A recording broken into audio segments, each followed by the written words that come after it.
Election Yard is back today to talk about the 2025 New York City mayoral primary, and it has been quite the stunning development.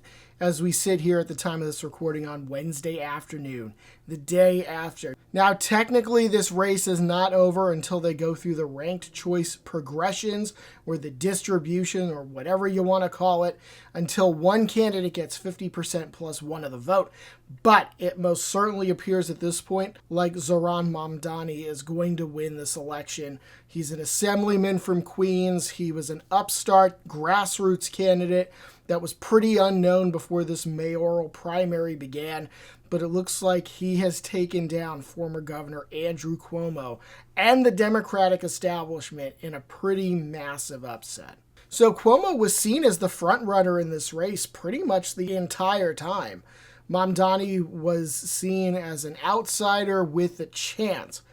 His goal, I think, going into this, and you can refer back to our preview video from a few days ago, was to try to keep it close on the first ballot and then hope that the ranked choice progressions, the ranked choice rounds, would eventually put him over the top. Well, he certainly exceeded expectations because not only did he keep it close, he actually won the first round by quite a margin.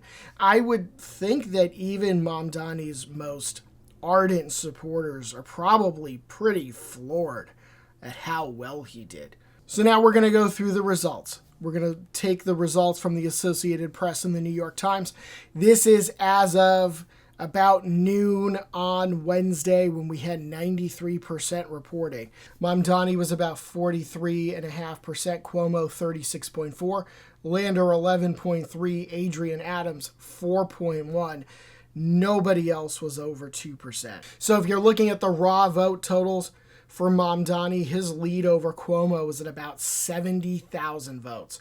It became clear during the counting on election night that Cuomo just was not doing as well with election day vote as he was expecting.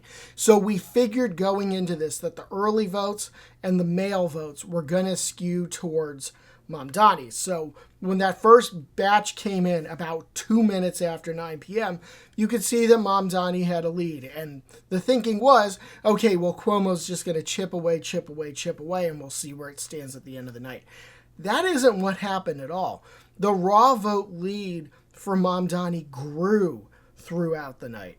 So now we're going to go borough by borough here. And you'll see how I arranged this in a minute. See if you can figure it out on your own.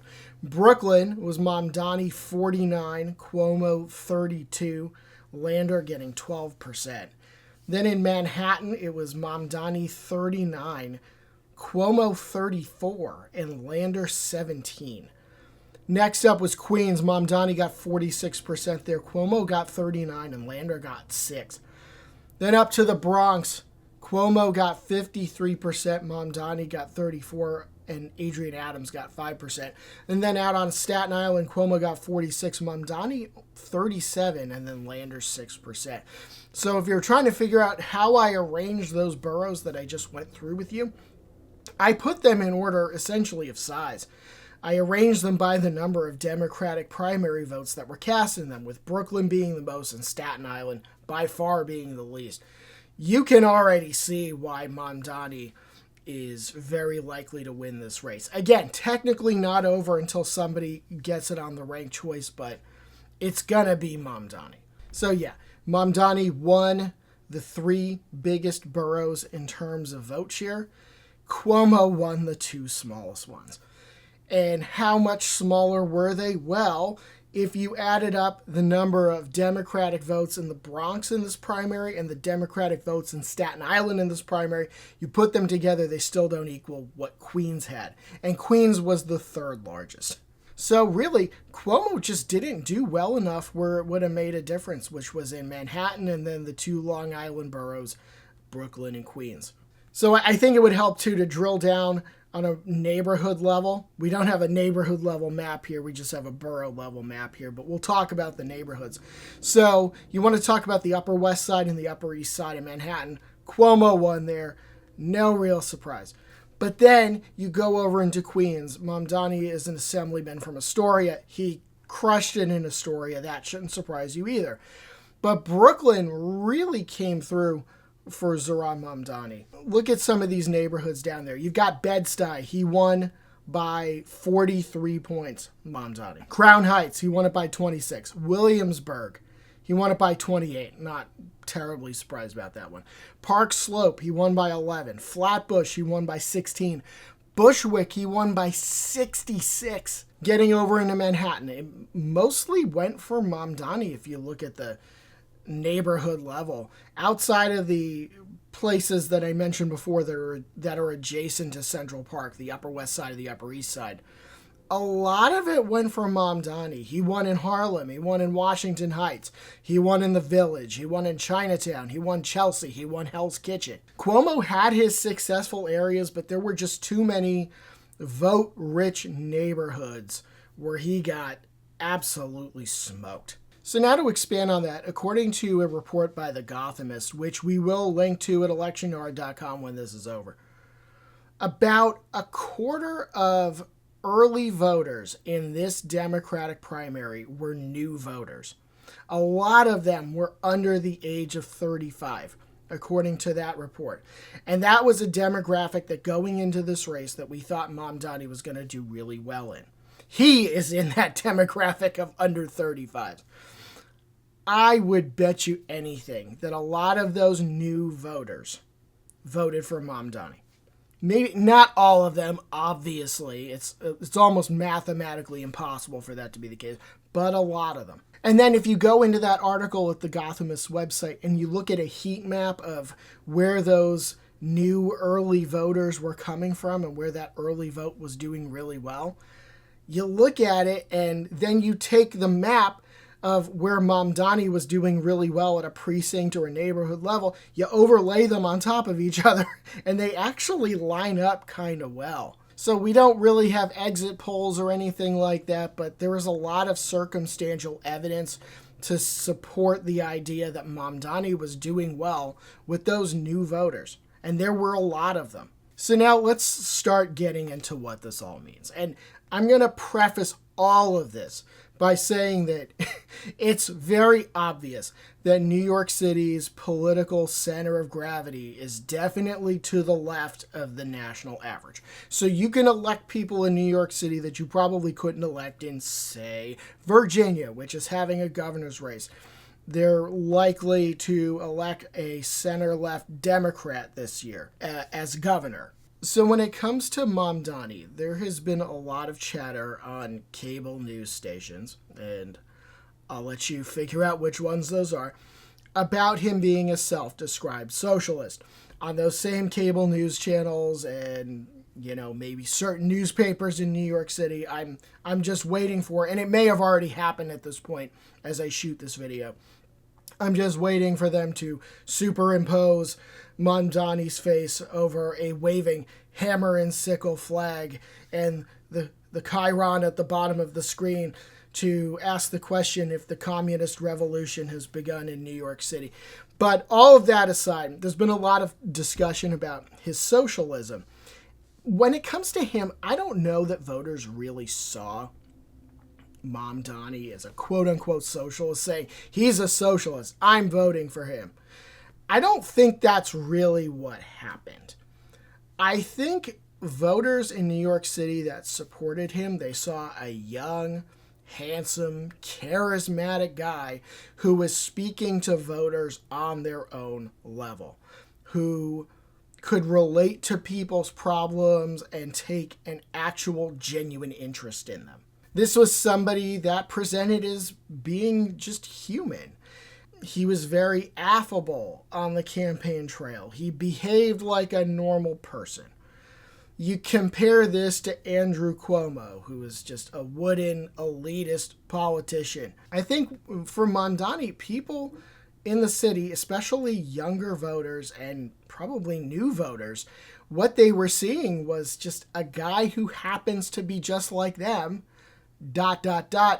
who just happens to be a democratic socialist. Flip it around, what they see in Cuomo, they saw a retread politician whom nobody was excited about. He had scandals while he was in office. He was somebody who, according to some, had an air of entitlement about winning the mayorship. Somebody who, I'm going to use a pejorative term that I heard many years ago, somebody who was the definition of a limousine liberal. Cuomo, somebody who had the party machine in New York City and New York State behind him, and there's just this expectation that the voters are going to fall in line and they're going to do what they're told and they're going to vote for Cuomo. There was a lot of spending from outside groups, special interests, super PACs, trying to get Cuomo elected in this race to elevate his candidacy and rip Mamdani down, but it just did not resonate at all. Even in this day and age, candidates still matter. And Mamdani was selling what people were buying. The Democratic establishment, I think, was banking on and expecting their voters to just make the safe choice in Andrew Cuomo, just keep it blue and move on. And enough New York City primary voters, they got together and they said, no, we're not going to do that. We're going to do something different. We're not going to take the candidate that you're foisting on us. We're going to go in a different direction.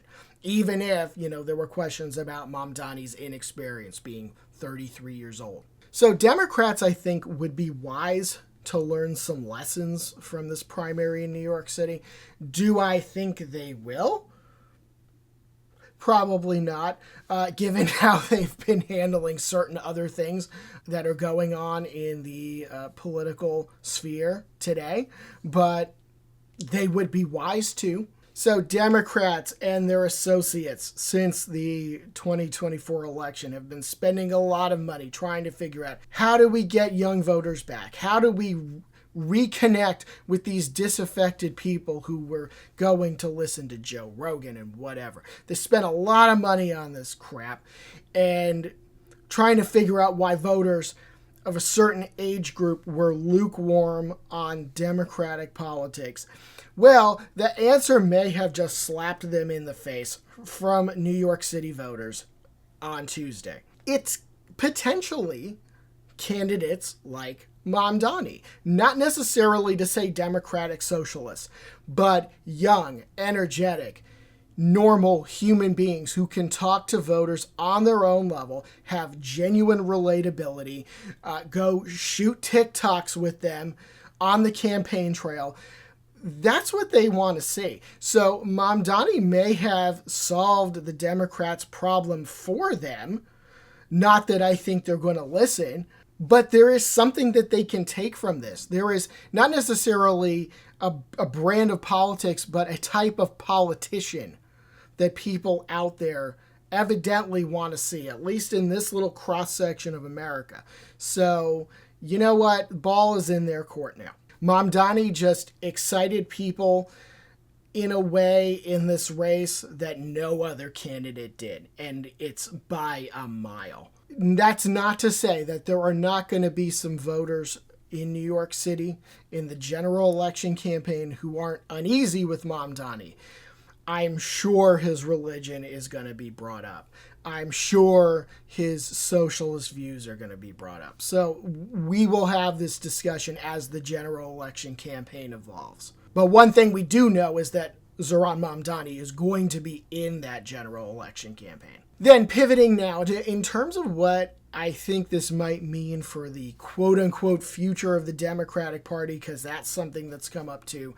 I think it's complicated. I don't think there's a straight answer to this. Mamdani's politics clearly would not work everywhere in America. You could potentially get a left-winger elected in New York City. It might not work in Virginia. It definitely wouldn't work in certain Midwest states. But it does tell us that there are at least some Democratic voters that are looking for something different. They are looking for something else. There's a real desire for new faces, for new energy, for new ideas to at least have a seat at the table in the Democratic Party.